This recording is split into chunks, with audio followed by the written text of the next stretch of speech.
এবারে জলদাপাড়া জঙ্গলের জিপ সাফারিটা আমরা করেছিলাম শালকুমার গেট দিয়ে। এই শালকুমার গেটটা ছিল ফালাকাটা স্টেশনের একদম কাছে আর সিসামনা নদীর ধারে। আমরা যেহেতু সিসামনা নদীর ধারে একটা রিসর্টে ছিলাম, তাই আমরা এই গেট দিয়েই ঢুকেছিলাম। কিন্তু ঢুকে গতবারের গরুমারা ফরেস্টের মতো আর নিরাশ হইনি, কেননা গরুমারা ফরেস্টে আমরা কিছুই দেখতে পাইনি। ঢুকেই দেখলাম দুটো এক শিংওয়ালা গন্ডার ঘুরে বেড়াচ্ছে। গন্ডার তারপর আমরা প্রচুর দেখেছি, হাতি দেখেছি, ময়ূর দেখেছি, হরিণ দেখেছি, কিন্তু আসল যে চমকটা আমাদের জন্য এখানে অপেক্ষা করছে সেটা হলো একদল বাইসন প্রায় রাস্তার ওপরে দাঁড়িয়ে রয়েছে। তাদের মাথায় ছিল ইয়া শিং।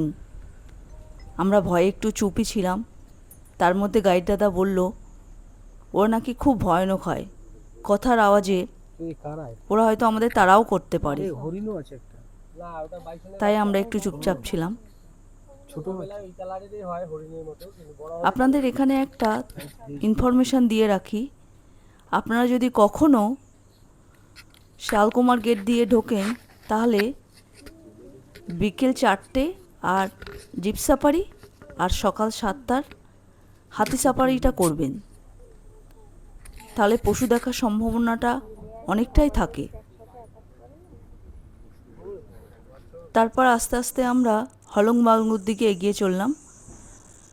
হলং বাংলোতে কাজ চলায় আমরা কিছুই দেখতে পাইনি, কিন্তু এক গন্ডারকে দেখেছিলাম সল্ট বেল্টের ওখানে ঘুরে বেড়াচ্ছে। তারপর হলং বাংলো থেকে বেরিয়ে দেখলাম নদীর ওপরে দুটো হরিণ আমাদের জন্যই যেন মনে হচ্ছে দাঁড়িয়ে রয়েছে, জল খেতে এসছে ওরা। তারপর আস্তে আস্তে আমরা এগিয়ে চললাম।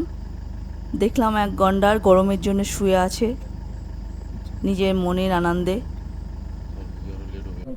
তারপরেই আমাদের বন্য হাতি দিয়ে আজকের সাফারি শেষ হলো।